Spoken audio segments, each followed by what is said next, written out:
hereby mandates the President to review and even to terminate the state of emergency at any given time. Those in support of this request of Mr. President as amended should say aye. Aye! The ayes have it. Senate and House of Representatives ratify President Tinubu's proclamation of state of emergency in Rivers State. Somebody on the red list of Interpol was apprehended in Abuja.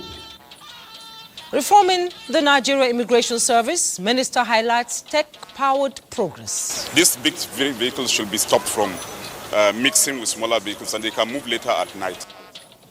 Another accident at Karo tanker explosion site sparks public anxiety. Presidency orders probe. Let's bring you pictures from the Abuja-Kefi Expressway by Karo Bridge axis, where the scars of last night's devastating petrol gas tanker explosion are still raw.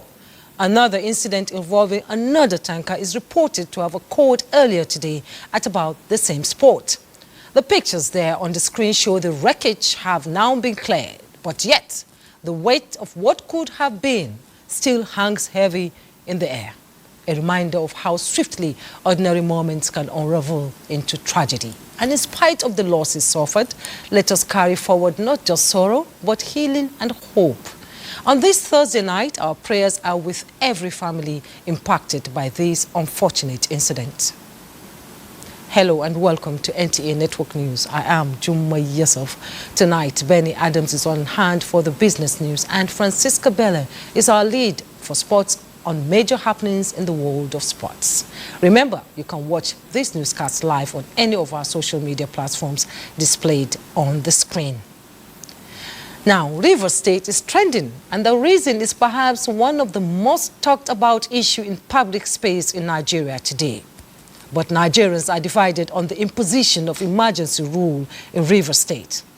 Is this measure enough to quell unrest and pave the way for lasting peace? Or does the crisis demand deeper solutions? Do you believe the president's move is sufficient, needs reinforcement, or requires more time to show results?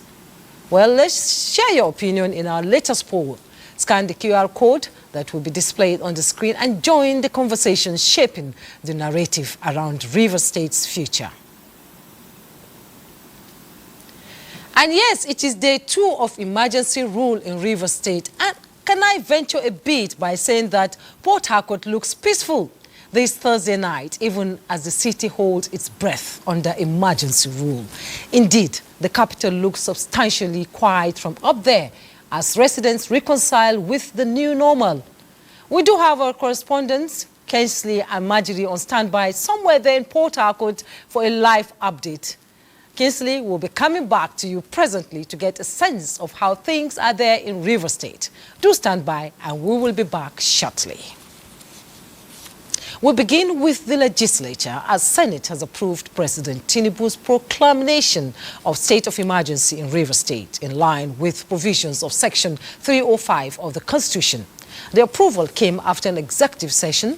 National Assembly correspondent Lami Ali tells us more. Plenary commenced with a communication from President Tinubu on the official gazetting of the proclamation of state of emergency in Rivers State, which require validation from the National Assembly.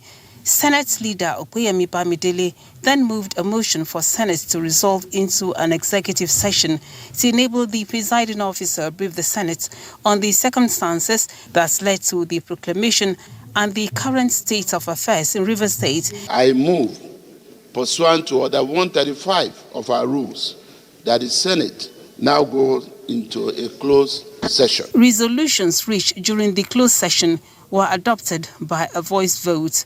The Senate invokes the powers conferred on it by Section 305, subsection 2 of the 1999 Constitution of the Federal Republic of Nigeria as amended, and approve the proclamation of state of emergency declared by Mr. President in Rivers State of Nigeria.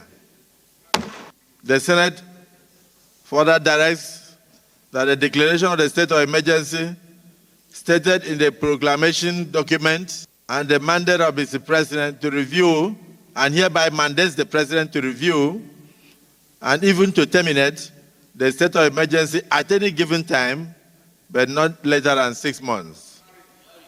The Senate further resolved that Section 11, subsection 4 be invoked, providing the National Assembly the authority to set up a joint ad hoc committee of both chambers to oversight the administration of Rivers State henceforth. The Senate further resolved that a committee to reconcile the warring factions in Rivers State should consist of eminent Nigerians. Is this a true reflection of what transpired in the closed session? The approval by the Senate fulfills the constitutional provision. From the National Assembly, Lami Ali, NTA News. Meanwhile, the House of Representatives has approved the declaration of a state of emergency for Rivers State, along with the 6-month suspension of Governor Siminalayi Fubara, his deputy, and all elected members of the State Assembly, as announced by President Bola Tinubu. This followed a unanimous voice vote in favor of the presidential proclamation. Let's take a listen to National Assembly correspondent Mitere Ipen. An executive session preceded the commencement of plenary, leading to the suspension of all items on the order paper to entertain the presidential request.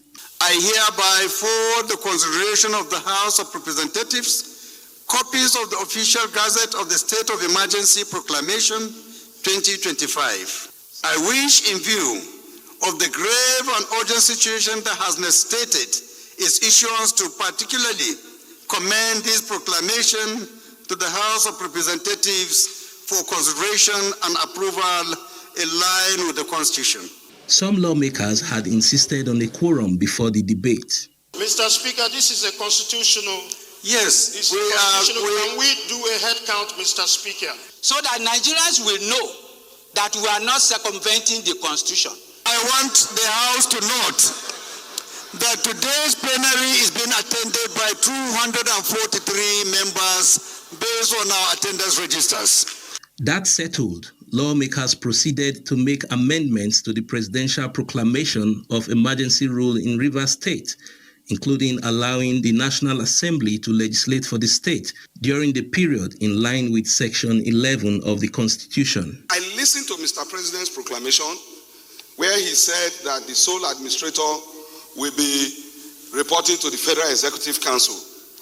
Mr. Speaker, I disagree, with that position and insist that the provision of Section 11(4) of the Constitution should take precedence over that. That a committee of eminent Nigerians be set up to mediate, to ensure that there is peace in Rivers State. And I believe that the responsibility we have now is how do we recreate the platform for Rivers to move forward. But the president can terminate, review the state of emergency at any time within the period, but not later than 6 months. All amendments were passed, paving the way for a voice vote. Are we ready for the question? Are we ready? Those in support of this request of Mr. President as amended should say aye. Aye. Those in support of this request from Mr. President as amended should say aye. Those against should say nay. There is have it. Lawmakers described the unanimous resolution as the making of history. If I'm to speak my mind, I'm one of those that suffered this very, very decisive decision in Plateau State. But Plateau State got better after the state of emergency. So I think the president has acted by the dictates of the Constitution. It is we now, the parliamentarians, that would crystallize these legislative and constitutional provisions to make for the peace and good governance of Nigeria. Communication of the resolutions of both chambers of the National Assembly to the President takes immediate effect. From the National Assembly, Mitaire Ikben, NTA News. President Bola Tinubu lauded the National Assembly for its decisive and patriotic ratification of the state of emergency proclamation in Rivers State. a critical step to restoring stability after a protracted political crisis that paralyzed governance in the state and endangered national economic security for more than 15 months. The president specifically commends the National Assembly leadership, other principal officers and members for prioritizing the security and welfare of River State people above partisan interest and other considerations. He acknowledges the lawmakers' diligent review of classified security briefings, underscoring the urgent need for intervention to prevent further escalation.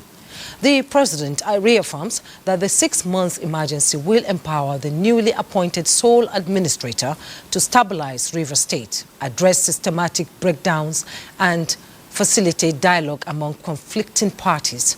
President Tinubu also reaffirms his administration's commitment to deepening collaboration with the National Assembly to advance peace, economic resilience, and equitable development across Nigeria.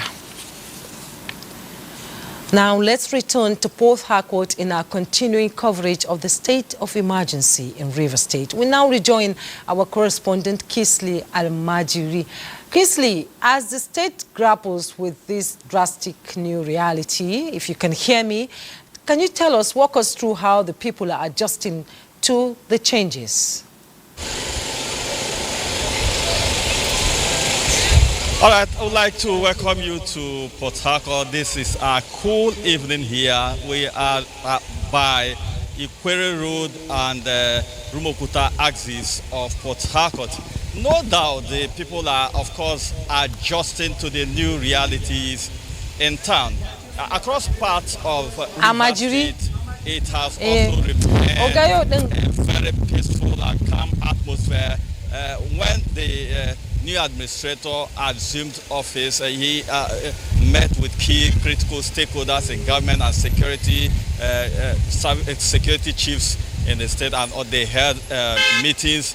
This evening he came up with a broadcast where he reassured residents of the state that he is here to administer the governance in the state. Of course, he said his administration will remain apolitical, and he also gave invitation to various stakeholders to come forward to work with him, of course, to drive the process to good governance, peace, and also restoration to constitutional democracy. He has also given an indication that his regime will not tolerate any form of injustice or violation of human rights, or directing the security agencies in the state to work collectively for the interest of peace and ensure that they don't step on human rights. Away from that, the residents of the city and also across parts of the state have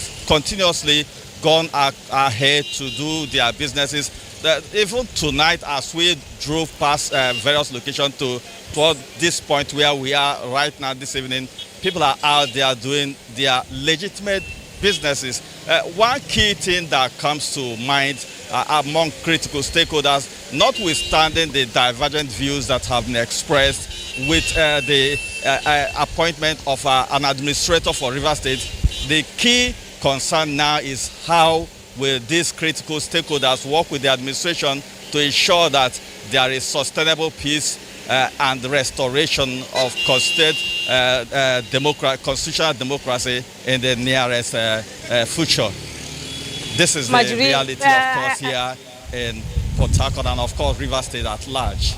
Kingsley Almajiri, I am glad that the stability in River State and, going by social media, reports, it was painting a different picture altogether. But I'm glad that you are giving us, an update on how the reality is, in Port Harcourt now. Thank you so much. And I apologize for the interruption there. We keep getting instructions as the news goes on. That is how the news is done.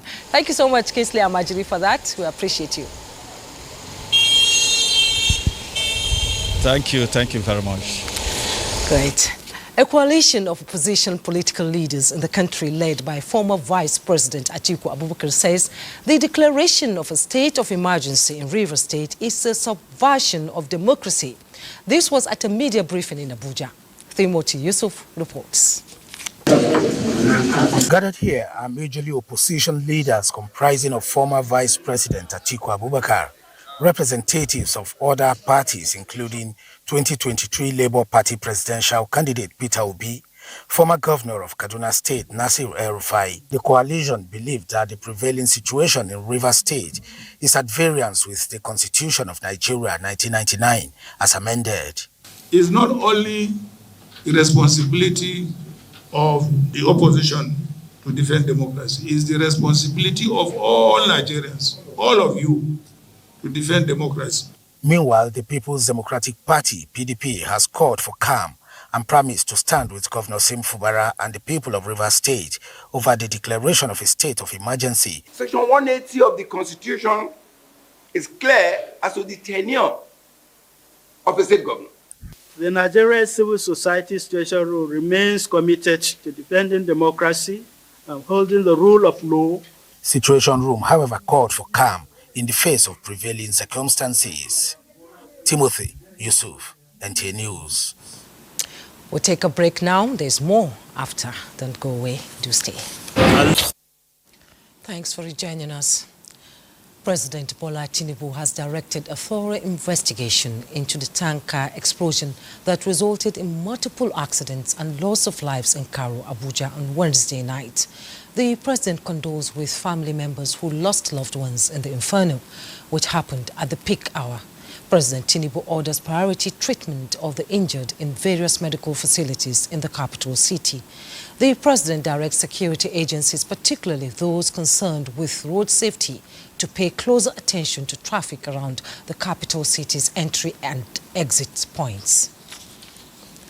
Now, less than 24 hours after a CNG truck burst into flames along Abuja Kefi Road, killing at least 8 people, injuring several others with about 14 vehicles burnt.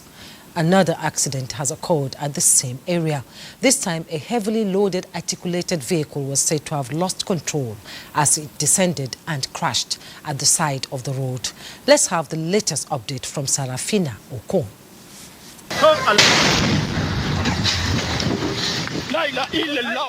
Explosions of CNG truck conveying bags of cement which filled bricks at the Cairo Bridge left many feared dead and 18 cars burnt on Wednesday. While security agencies made efforts to clear the carcasses, motorists raised safety concerns over another possible explosion as 2 CNG cylinders from the truck is yet to be evacuated. Definitely, when we got here, there was heavy hold up. So we are waiting for traffic to go slow. The next thing was trailer don't fail brake. Then boom, boom, boom, boom, boom, boom, boom. Next thing we hear was fire, outbreak. Everybody was running for his life. Myself, I fire in my face. I was trying to defend myself as I got these wounds. We are just going near to this Cairo Bridge. We just saw tanker, bus, explode everywhere. Explosion everywhere. We have to run back. I'm running back with my leg. I don't know what to do. So what I'm seeing now, God, we give God all the glory.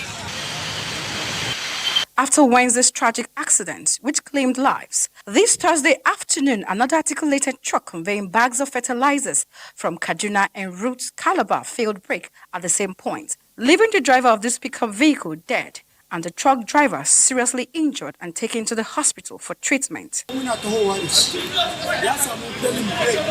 were descending the hill when our brake failed, and on getting here, we saw evacuation work by the road safety officials, and our driver quickly maneuvered to avoid more casualties.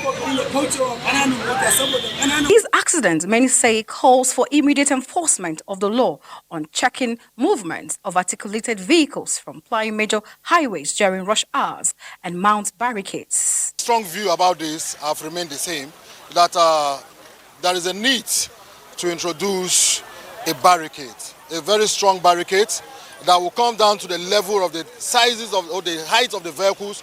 You want them to access the road during working hours. So we should return back to the old timing.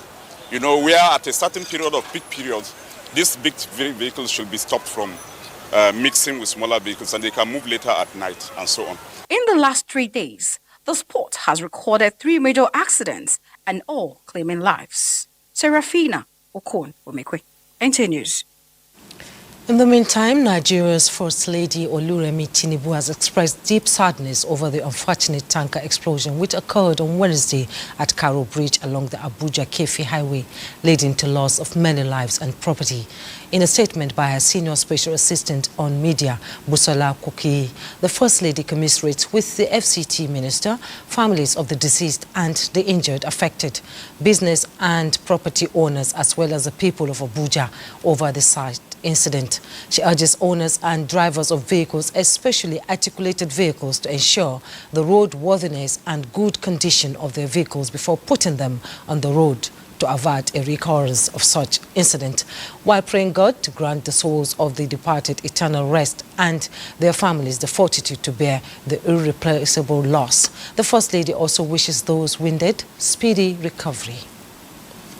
Let's bring you up to speed with other news as the traditional institution from Asaba, Delta State capital, has appealed to President Bola Tinubu for more federal presence in their locality, particularly for a higher institution of learning. The Asagba of Asaba, Professor Efitani Ezinge, led a delegation of traditional chiefs on a courtesy visit to President Bola Tinubu at the State House. They also presented their request to the President for attention. The traditional ruler acknowledged and appreciated the federal government for some projects currently ongoing around their area.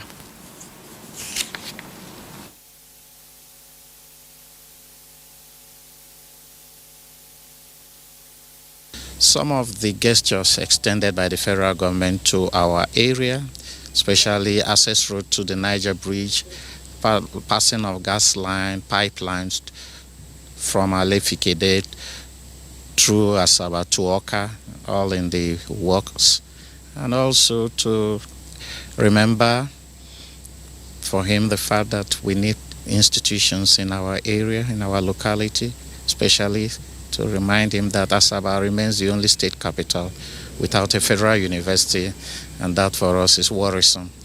And amongst other requests, federal presence as the need arises. The Asagba of Asaba praised President Tinubu for his handling of matters of state, commending his efforts so far. Well, there might be some hiccups here, but on the whole, we score him highly in that regard, and we pray for him. This is a very difficult country to govern. There will always be some criticisms here and there, but on the whole, I believe that he's on the right track, and then we wish him the very best. Vice President Kashim Shettima says it is time to move beyond talk and take decisive action to end malnutrition in Nigeria, directing members of the National Council of Nutrition ministries, departments and agencies, as well as other stakeholders, to adopt a multi-sectoral approach to the ongoing efforts. He made the declaration during a virtual meeting of the National Council on Nutrition at the Presidential Villa. State House correspondent Abdurrahman Jibrila reports. Malnutrition is a crisis that threatens the nation's security and economic productivity. And without tangible results, discussions, committees, and even the council itself will amount to nothing more than an exercise in futility. To meet with Mr. President and lead the process of establishing the NIA. Vice President Kashim Shettima at this virtual meeting with stakeholders said this is a crisis that threatens both national security and economic productivity. He acknowledged the importance of data and statistics in tackling malnutrition, maintaining that whatever policies or programs that are prioritized must be guided by practical evidence-based assessments. Nutrition 774 initiative, a grassroots-driven program designed to institutionalize nutrition at the local government level, ensuring that no community is left behind. We also have Unwin 2.0, which builds on the successes of Unwin 1.0 to scale up our impact and guarantee the sustainability of our interventions across the nation. These initiatives are not just policies on paper, they are commitments in action designed to change lives. He emphasized the need for the government to take the lead in meeting the funding requirements, saying success of any intervention cannot be guaranteed unless it is financially spearheaded by the government. And those of us at the lower level of governance realize the issues with nutrition, stunted growth, health and education. We don't need to emphasize on that again. On the update on the activation of the National Nutrition Dashboard, the Council resolved to keep the dashboard running online, as having the devices in offices is insufficient. The Council also resolved that the Ministry of Budget and Economic Planning and the Ministry of Women Affairs should take the lead in establishing a nutrition department in their ministries. On the Accelerating Nutrition Results in Nigeria project, Closeout, and 2.0, the Council directed the Federal Ministry of Health and Social Welfare to ensure the 2.0 is fully integrated with the N774 initiative, as this alignment will enhance coordination, resource optimization, and impact at the grassroots level. There were other updates on the review of the National Multisectoral Plan of Action on Food and Nutrition, Nutrition for Growth Project, and the Presidential Nutrition Investment Fund. From the State House, Abraham Jibrila, NTA News. President Tinubu, as a foremost Democrat, is fully committed to protecting the constitutionally guaranteed rights of all Nigerians. Minister of Information and National Orientation Mohammed Idris, at the 5th edition of the 2025 Ministerial Press Briefing, re-emphasized that the President remains a Democrat whose doors are open to constructive criticism and healthy opposition. Salu Abdullahi Gwanara reports that Interior Minister highlights FG's achievements in the sector SO at the ongoing ministerial briefing. Ahead of the second-year anniversary of the Renewed Hope government, this platform is an opportunity for members of the Federal Executive Council to give account of stewardship as being coordinated by the Ministry of Information and National Orientation. It equally serves as a platform to keep Nigerians informed about the ongoing policies and programs of the Tinubu administration to foster active citizens' engagement in the nation's governance process. As the Nigerian Union of Journalists commemorates its 70th anniversary, the government spokesperson reassured press freedom in Nigeria. I hereby take the liberty to reaffirm the commitment of President Bola Ahmed Tinubu's administration to upholding press freedom and creating a conducive environment for the media to practice in this country. This administration believes that a free and responsible press is essential for good governance, transparency, and national development. So far, 9 ministers featured in the 2025 edition of the Ministerial Press Briefing in Abuja. Salihu Abdullahi Gwanara, NTA News. And at the ongoing ministerial briefing, Interior Minister Olubunmi Tunji Ojo has plenty to say about how things have changed under the Tinubu administration. He recalled that the Nigerian Immigration Service has evolved from merely issuing travel documents to a technologically driven agency, enhancing passport processing and border security. From scratch, from foundation, a command and control center was built, was equipped, was integrated with all security checklists and database everywhere in the world on real-time basis. And what is the result?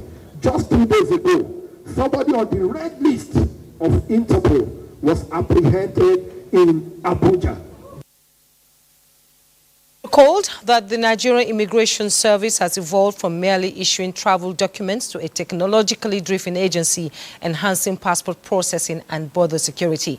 The minister also revealed that feeding ratio for inmates have been increased by 50%. Additionally, jailbreaks are now a thing of the past, as inmate biometrics ensure swift rearrest.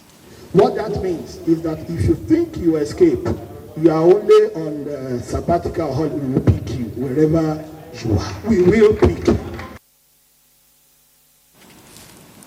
Tunji Ojo further highlighted improvements in other agencies under the ministry, including the prompt promotion of personnel, clearing a backlog inherited by the administration.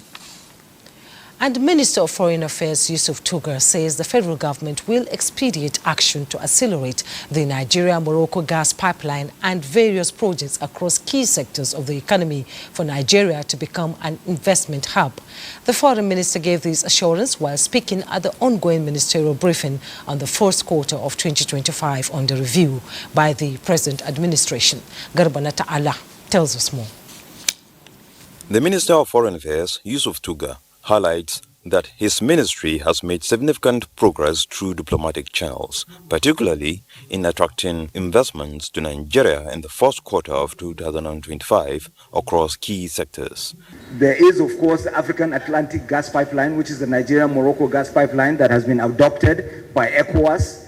The agreements are ready to be signed, and this would see Nigerian gas, since we have 207 trillion cubic feet of it, delivered all the way to Morocco through 15 countries. The gas project initially necessitated partnership with Europe and the United States, proposed by Nigeria in turn to improve power supply across the continent. Again, Yusuf Tugar explained recent cooperation with Brazil. We have the Green Imperative project, which we signed recently, worth $1.1 billion with Brazil, in the presence of the Vice President of Nigeria, Kashim Shettima. And this is going to have one project per local government, so 774 projects. Aside MOUs signed, the foreign minister provided more insights into various initiatives, including deployment of 213 technical aid volunteers under the education sector, healthcare, engineering, and other key sectors, protecting Nigerian businesses abroad, removal of trade barriers, repatriation of stolen funds from the United States, and many more. These Nigerian nationals ran out of luck in foreign countries, detained on falsification. However, the ministry secured their release. To cap it all, the minister assures Foreign Affairs will continue to work to place Nigeria in its rightful position among Committee of Nations. In Abuja, Garba Muhammad Ta'ala, NTA News. Talking health, Nigeria is strengthening national health institutions by expanding training of medical doctors and other health professionals to address workforce shortages in the country's health sector. Coordinating Minister of Health and Social Welfare, Professor Mohammed Ali Pati, at the signing of a memorandum of understanding between the National Hospital Abuja and the Cosmopolitan University alongside 3 other educational institutions, reassures of federal government commitment to support programs that will build a stronger health system that delivers adequate care for all Nigerians. Oluseyi Adegbo has details. Nigeria's Ministry of Health statistics indicates that between 2020 and 2022, the number of doctors leaving the country increased by 145%, and there has been a 70% rise in migrating nurses and midwives. For the Coordinating Minister of Health and Social Welfare, President Bola Tinubu's renewed hope agenda on health is committing resources to address shortages of healthcare workers and also promoting public-private partnership. So the private sector has a space, has a seat at the table. And so I'm very pleased that you have joined hands with the National Hospital to be able to really see how the capabilities of the hospital can help you train more of the clinicians. At the end of the day, Nigerians will win because they will have capable workers who will deliver services. This signing of a memorandum of understanding is to drive collaboration between the 4 educational institutions, including Cosmopolitan University Abuja, with the National Hospital, to provide hands-on experience for their students and ultimately target strengthening the nation's health system. The university is just 18 months old. This MOU will not come into effect until a few months from now, when the students will be ready to start their clinicals.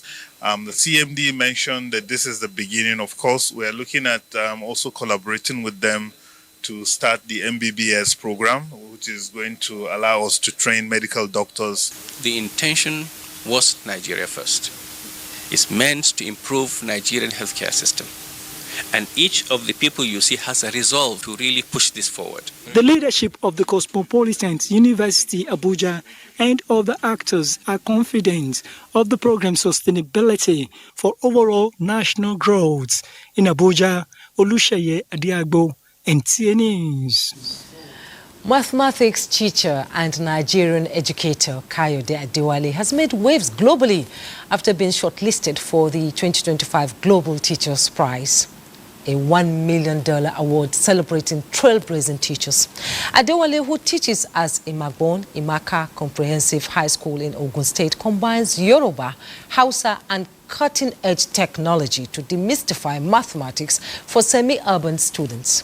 His culturally resonant videos and real-world examples have not only boosted exam scores, but also inspired a digital literacy revolution beyond his classroom.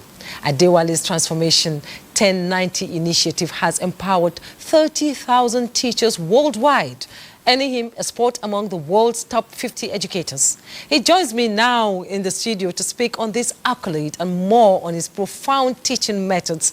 Congratulations, Adewale, and thank you so much for coming to Network News. All right, thank you. It's nice having me here.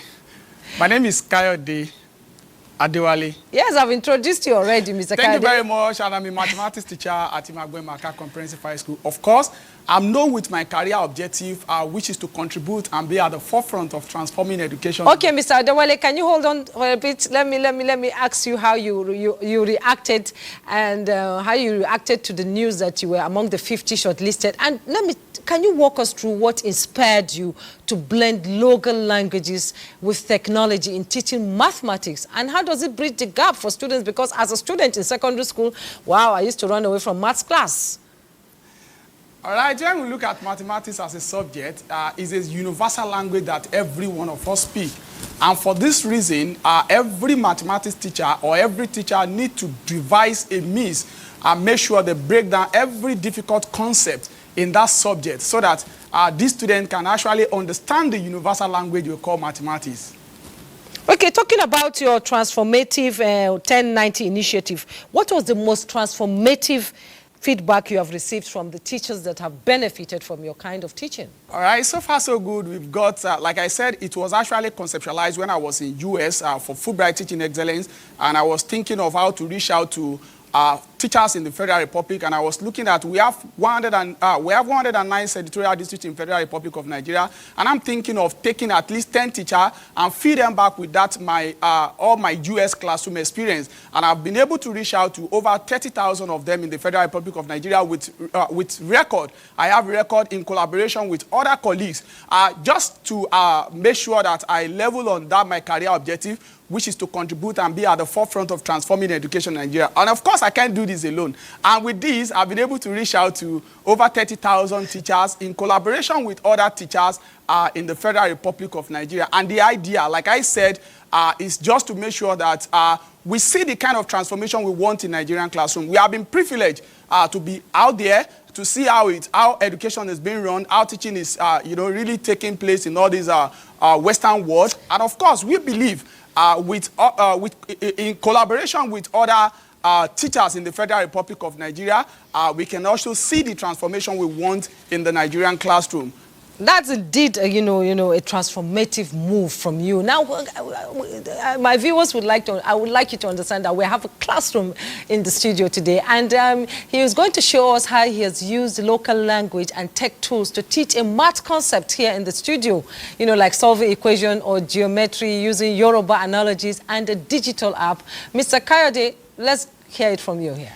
All right, thank you very much. Like I said, the culturally relevant pedagogy is actually talking about how we can look for things around us and also using the primary language to teach the subject we call mathematics, which happen to be a universal language. For instance, as a math teacher, I've looked at some of the algorithms that operate in number. Let's take, for instance, if I want to multiply 23 multiplied by 11, what I just have to do is to take these 2 and 3, add these 2 and 3 together, and that will give me 5. That means 23 multiplied by 11 will give me 253. And don't forget, like I said, the culturally relevant pedagogy is using the primary language, in breaking down the difficult complex in sciences. For instance, I'm a Yoruba, And if I want to teach this, màá sọ wípé tí mo bá fẹ́ sọ ẹ̀ẹ́tàlélógún yìí di púpọ̀. Tí bá fẹ́ sọ ẹ̀ẹ́tàlélógún yìí di púpọ̀, nǹkan tí màá ṣe ni pé màá mú èjì yìí, màá gbé sápá ọ̀tún, màá mú ẹ̀ta, màá gbé sápá òsì. Tí mi bá ro èjì àti ẹ̀ta papọ̀, á di àrún. Ṣé ti rí nǹkan tó jẹ́? Tàbí tí mo bá tún fẹ́ lo ọ̀nà tẹ́kòtò, mo máa ń pè nǹkan kan ní ọ̀nà tẹ́kòtò. Tẹ́ bá rántí pé tí èèyàn bá fẹ́ lọ síbì kan tó bá fẹ́ tètè débẹ̀, àwọn ọ̀nà kan wà tó yẹ pé èèyàn lè gbà tó yẹ kí èèyàn fi lo, instead of you using, routing through the long process in teaching that subject, as a teacher, you can study the algorithm around that particular concept and see how we can make it, brief so that the student can have more interest in that subject. Let's take, for instance, if I'm taking 21 multiplied by 32, for instance, what I just have to do is to pick the first number with the first number. That's this first number with the first number. That will be 6. The second number with the second number. That will be 2. And I'll take the first number with the last number, which is 4. And take this one with this one. That is going to give me 3. When I add 3 plus 4, that is going to give me 7. Meaning 21 multiplied by 23 will give me 672. Yes, of course, I can do this in my own local language. And the reason why we are trying to do this in local language is because we have to back up that research of one of the first minister of education in the Federal Republic of Nigeria, that is Ali Babatunde Fafunwa, who also believe in using the primary language to teach these children. They reason and they do everything in their primary language, especially the children from the underdeveloped community. Okay, Mr. Adewale, I hear that you also do it in Hausa, but I believe we don't have time for that now. Thank you so much. Congratulations. And I'm also an advocate of using local language to teach difficult subjects like mathematics and physics and all that. So, Mr. Kayode Adewale, top 50 finalists of the 2025 Global Teacher Prize. I would like to thank you so much, particularly for the engaging visual demonstration that has brought your methods to life here in our studio today. We wish you more success ahead. Thank you very much. Thank you so much for coming. All right, thank you. We take our second break. We'll be right back. Don't go away. Today, you're welcome back. Time to join Benny Adams for happenings in the world of business. Benny?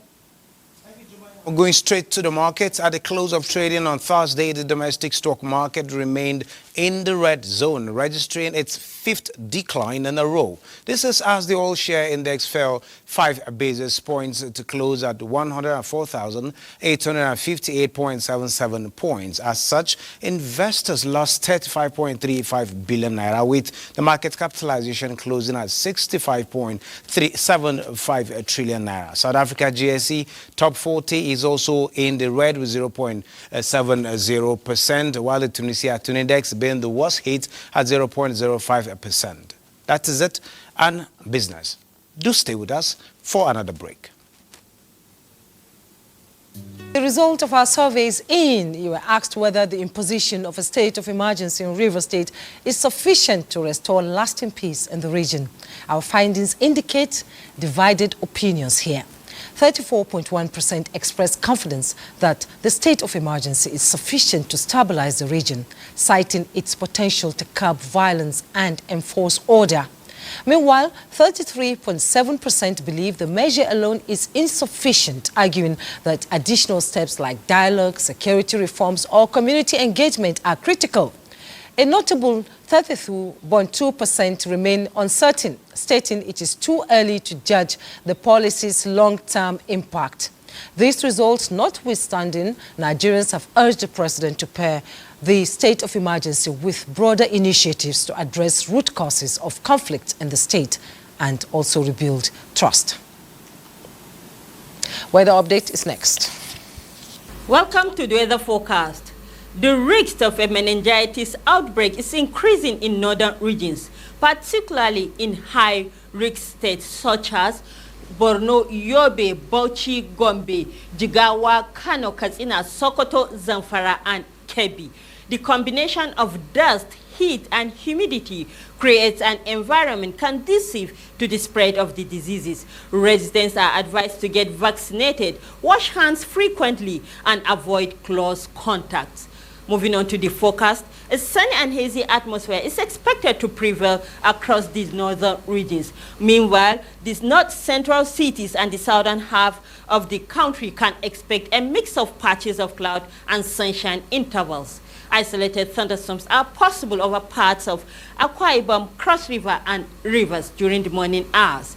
Later in the day, thunderstorms are expected in the coastal cities and most inland cities of the south, including parts of Kogi, Benue, and southern Taraba.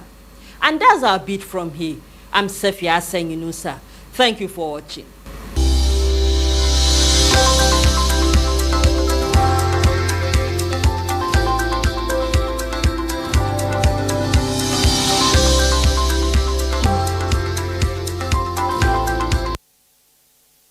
And with other updates, that's the end of Network News for tonight. Thanks so much for your time. I am Juma Yusuf.